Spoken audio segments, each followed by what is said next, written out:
జరణంగా ఉదయం నుంచి ఉన్న తర్వాత ఇక్కడ చిన్న సమస్య అంటే వ్యక్తిగతంగా కృష్ణారావు సార్ నాకు సౌమ్యుడు చాలా అనుబంధం ఉంది సార్తో పాతకాలం నుంచి. నేనున్న రాజకీయాలు చూస్తాడు ఆయన ముందు మాట్లాడితే కూడా కొంత, కానీ రాజకీయాలు తప్ప. అయితే వ్యక్తిగతంగా విమర్శలు పోకుండా నేను రైతు బంధు ఇదే సభలో నేను రైతు బంధు మాట్లాడిన గతంలో ఈ బడ్జెట్ అప్పుడు 18,000 కోట్లు పెడుతున్నానని ఇందులో ఇచ్చినారు. అప్పుడు ఇప్పుడే మిత్రుడు దేశపతి గారితో వాళ్ళతో మాట్లాడినప్పుడు నేను 80 అనుకున్నాను. అక్క చెప్పితే 64 లక్షల మందికి 73,000 కోట్లు రైతులకు వాళ్ళ ఖాతాలో పడేది. అది కొంత భూస్వాములకు అట్లా నేను అప్పుడు మాట్లాడినా, కానీ ఆ రోజు విస్మరించినారు. కానీ 20 ఎకరాలు ఉన్న రైతులకు తప్పకుండా ఇవ్వాలని. ఎందుకంటే తెలంగాణలో నేను రాసిన పాటల్లో 6 అరకలు కట్టే పెద్ద రైతులు కూడా అరకటెద్దులు అమ్మి అరువుకి ఇచ్చిరి పొలము. పేడ ఎరువు లేక భూమి సారం పోయి చూడ సక్కని నేల 3 వారిపాయ తేమ వండు దగ్గిన భూముల్లో సీమ కంపలు మెరుగెరా.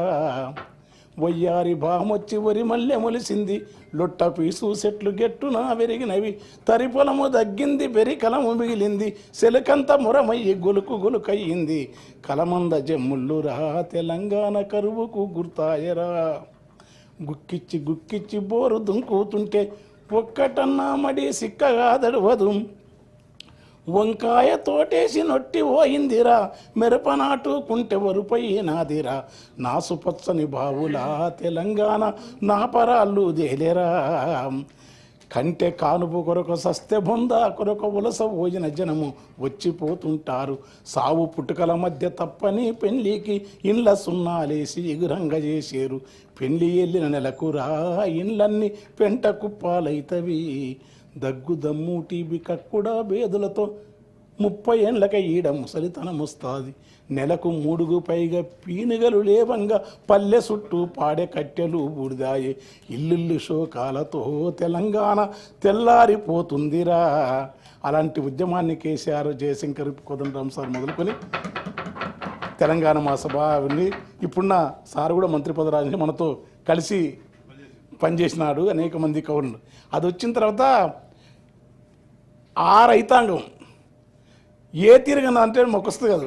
గలగల కాలువలల్ల మిలమిల సెందమామ చేతి కందినట్టు మనసెంతకొచ్చినట్టు ఎంతలింత మార్పు ఏది కేసీఆర్ చూపే ఈ తూర్పు అని ఒక సూర్యకాంతి చూపినని రాసినాను నేను. వెంటనే సార్ కూడా తెలుసు. అయితే అలాంటి దానికి మీరు 20 ఎకరాలు తగ్గిస్తే బాగుంటుందని ఏమైంది? రైతులు బంజర్ అన్నారు, పనిచేయనివి రియల్ ఎస్టేట్ మీద తీసేయడం. కానీ కనీసం 50,000 కోట్లనే పెట్టాలి మీరు. వెంటనే నెలకు అందియాలి. గ్రామీణ ఆర్థిక చిన్నాభిన్నం అయిపోయింది.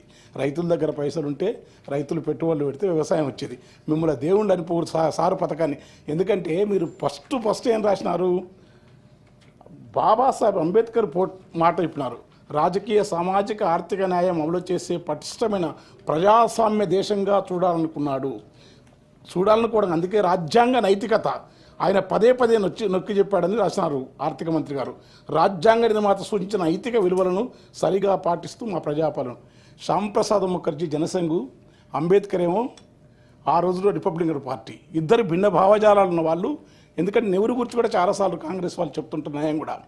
భిన్న భావజాలు ఉన్న వాళ్ళు ఒకే వేదిక పైన మాట్లాడుతున్నప్పుడు ఆ స్వేచ్ఛ అంబేద్కర్ వాళ్ళిద్దరి గురించి మాట్లాడే ఒక గొప్ప భారతీయ ప్రజాస్వామ్యానికి ఉన్న లక్షణం అది. కానీ సరిగ్గా దానికి భిన్నంగా ఇప్పుడు ఏంటంటే అదే అంబేద్కర్ విగ్రహం కేసీఆర్ నిర్మించినాడని చెప్పి ఆ విగ్రహం అద్భుతమైన అందంగా ఉన్నది, ఎవరన్నా చేయని. కానీ ఆ విగ్రహానికి గేటు తాళం వేసి అక్కడ చూడకుండా టూరిజాన్ని, పర్యావరణాన్ని ప్రోత్సహిస్తూ ఉంటున్నారు కదా. మన అభివృద్ధి కానీ, మన వికాసం కానీ, మన మార్కెట్ ఎకానమీ కానీ మనం చేసే అభివృద్ధి అవుతుందో అది మన సంతోషం, మన మానసిక వికాసానికి కూడా ఉంటుంది. దాంట్లో ఆర్థిక రాబడితో పాటు మానసిక వికాసం కదా. అంబేద్కర్ తాళం వేస్తే ఏమనుకోవాలి. ఎందుకంటే స్టాలిన్ గురించి ఈ సభలో చాలామంది పాలకపక్షం సభ్యులు చాలాసార్లు మాట్లాడారు. ఇదే స్టాలిన్ అమ్మఒడి అనే అమ్మ హోటల్ అని తెస్తే అమ్మ భోజనం అని పెడితే అమ్మ క్యాంటీన్ పెడితే ఆ ఫోటో తీసేయాలని చెప్పి డిఎంకే వాళ్ళంటే తప్పు తీసేయొద్దు, ఆ పథకాన్ని ఆమె పేరుతో ఉండాలని చెప్పినాడు స్టాలిన్. అంటే ఒక భిన్నాభిప్రాయం. అంబేద్కర్ విగ్రహాన్ని పెట్టినంత మాత్రాన, కేసీఆర్ తెచ్చినంత మాత్రాన మరి దానికి నేను ఆడిపోయినాక నాకు కళ్ళ నీళ్ళు వచ్చినాయి. ఎందుకంటే ఇదెక్కడి పద్ధతి? ఇదే తెలంగాణను ఎదపైన దిగులు బండ జరిగి బాధ తొలిగి ఎండిన సెలిమ నిండిన అనుభూతి కలిగినట్టు మార్పు వచ్చింది. ఇంతమందికి ఈ విధానం తెచ్చిన రాష్ట్రంలో మళ్ళీ రైతు బంధువుకు ఖచ్చితంగా నిధులు పెంచాలని కోరుకుంటూ, తర్వాత 2014లో 2 లక్షల మందికి ఉపాధి కల్పించే ఐటీ రంగం 2023 వచ్చే నాటికి 10 లక్షల మందికి పెరిగింది. అది కేటీఆర్ యొక్క అమెరికాలో ఉన్న ఆయన నాలెడ్జ్, ఆయన వికాసం, ఆయనకున్న డెప్త్. అది చాలా మామూలు విషయం కాదు. అది నేను చెప్పిన పత్రిక కాదు, అంటే నేను రాసిన ఈ రాజకీయ టీఆర్ఎస్ అనుకూల పత్రిక మొత్తం ప్రపంచం అంతా శ్లాఘించింది. తర్వాత 2,41,275 ఎక్స్పోర్ట్స్ ఐటీ రంగంలో జరిగింది. ఇది ఐటీ రంగానికి ఇప్పుడు మొత్తం ఏంటంటే దాన్ని ఎవరు చేసినా మనం అనుభవిస్తున్నాం, దాన్ని ఇంత వేగం చేయాలి. దానికోసం కూడా పెంచాల్సిన అవసరం ఉంది. తర్వాత ఇన్ని నెలలుగా కాళేశ్వరం తప్పులో ఇప్పుడు జరిగినాయి. ఏ ప్రభుత్వం మొన్న జరిగింది కావాలని ఈ మినిస్టర్ కానీ వెంకటరెడ్డి కానీ వాళ్ళ బాధ కదా. కాళేశ్వరంలో జరిగింది, ఎవరు చూస్తారు? ఓ పొరపాటు జరిగింది, కానీ జరగటం అనేది ఏం జరిగింది, ఏముంది? శాస్త్రవేత్తలు అందరూ బాధ్యులు, ముఖ్యమంత్రి బాధ్యులు అనే కాదు. ఉన్నప్పుడు దాన్ని జరిగిన తర్వాత ఎండాకాలం వచ్చిన తర్వాత ఆ కాళేశ్వరం నిర్మాణం చేసి ఆ నీళ్లను పంపే పని ఎందుకు చేస్తలేరు? దానికి అనేది నేను ఆ విషయంలో అంగీకరించడం లేదు. తర్వాత 31 ఫ్లైఓవర్లు, 12 అండర్ పాసులు, 732 కోట్లు పెడుతున్నాను చెప్పిన ఫ్లైఓవర్లు, అండర్ పాసులు ఇవన్నీ హైదరాబాద్ నగరంలో కేటీఆర్ చేసిన అద్భుతమైన వ్యక్తిత్వం. అది గుర్తుపెట్టుకోండి. అది అందుకని అది చెప్పడం నేను అంటే తర్వాత ఫ్యూచర్ సిటీ అంటున్నారు. తప్పదు, అభివృద్ధి కావాల్సిందే. అంటే విషయం సందర్భం కనుక చెప్తున్నాను. చంద్రబాబు ఉమ్మడి ఇదే వేదిక పైన ఉమ్మడి చంద్రబాబు ఏమో మొత్తం నగరాలు గొప్పవి, పల్లెలు పనికిరావన్నాడు. రాజశేఖర రెడ్డి మా పాట పెట్టుకున్న పల్లె కన్నీరు పెట్టుకున్నప్పుడు ఆ మహాత్ముడు వచ్చేసి పల్లెలపైన కాన్సన్ట్రేట్ చేసినాడు. కేసీఆర్ వచ్చి అటు పల్లెలను ఇటు పట్టణాలను రెండింటిని ఒక సమ్మిళిత అభివృద్ధితోటి చేసే క్రమం ఉండే.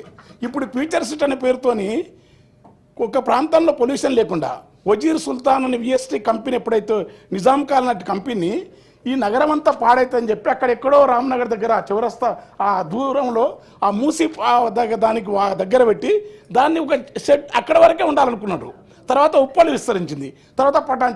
కానీ ఇవాళ నీవు మొత్తం పారిశ్రామిక హబ్బును, ఫార్మా హబ్బును, ఫ్యూచర్ సిటీని, మనుషుల నివాసాలను కలపడం అనేది ఫార్మా కంపెనీలను ప్రపంచవ్యాప్తంగా ఆయా దేశాలలోని ప్రజలు ఆ ప్రభుత్వాలని అభివృద్ధి చెందిన దేశాలు వ్యతిరేకిస్తున్నాయి, అంగీకరిస్తలేవు, అనుమతులు ఇస్తలేవు. ఈ ఫార్మా కంపెనీలను ప్రపంచం అంతా, ఎందుకంటే ఇప్పటికి సరిపోయిన మస్తు మందులు ఉన్నాయి. కొత్త జీవితం అంటే మెడిసిన్ కంటే రోగం కంటే రోగ నిరోధకమైన అంశమే ప్రాధాన్యత వహిస్తూ ఉంది. ఇవాళ అంతర్జాతీయ వైద్య ప్రమాణాలైనా ఇక్కడ డాక్టర్ అనరు, మిగతా అన్న. కానీ ఇంకా మందులు కుప్పలు వేయాల్సిన అవసరం లేదు. మందులు ఉన్నాయి, అద్భుతంగా ఉన్నాయి. కాకపోతే టెక్నాలజీ అంటే సిటీస్ కానీ అవి కానీ అవన్నీ చేయొచ్చు. కనుక కొత్త ఇప్పుడు మందులు కావాలా, అది కావాలని చెప్పి వాళ్ళు దేశాలలో పొల్యూషన్ దాన్ని తీసుకొచ్చి మన దగ్గర పెద్ద పెద్ద హబ్బులు ఎవరు పెట్టినైతే మళ్ళీ దాన్ని పెట్టి దాన్ని ఏం చేస్తున్నాడు, అదే ఎక్కడో పెట్టిన కేసారు. ఇప్పుడు 7,000 ఎకరాలలో మొత్తం దాంట్లో నివాస యోగ్యాలు అవన్నీ. ఎందుకంటే ఇదంతా నాకు ఒక సామ్యం, అమరావతికి దీనికి ఏదో సామ్యం కనపడుతుంది నాకు. ఫ్యూచర్ సిటీ అమరావతి, ఎందుకంటే అమరావతిలో అదే పని చేసినారు. ఈ సామ్యాన్ని వీళ్ళు రూట్స్ అన్నీ, ఎందుకంటే నాకు చాలాసార్లు ఇప్పుడు జరుగుతున్నదే ఒక సామాజిక వర్గం. అసలు ఇందులో బడ్జెట్లు ఏంది? అభివృద్ధి, సంఖ్యలు, డిమాండు. ప్రతిసారి ఒక తెలంగాణ ఆత్మగౌరవాన్ని, తర్వాత కవిత్వాన్ని, కళను కూడా మాట్లాడాలి, మాట్లాడకుండా ఉండరు. ఒక సామాజిక వర్గాన్ని వర్గీకరణ లేకుంటే అందులో కొన్ని సారీ ఒక వెనుకబడ్డ వర్గాలని అన్నారనుకో, వెనుకబడ్డ వర్గాలని మాటలు మొదలుపెట్టిన అనుకో, వీళ్ళు మాట్లాడుతూ ఉంటారు. అదే సందర్భాన్ని ఆ మాటను వెనుకబడ్డ వర్గాలకు సంబంధించిన అంశం అగ్రకులాల్లోని విశాల మనస్తత్వంతో మాట్లాడాలి. ఒకే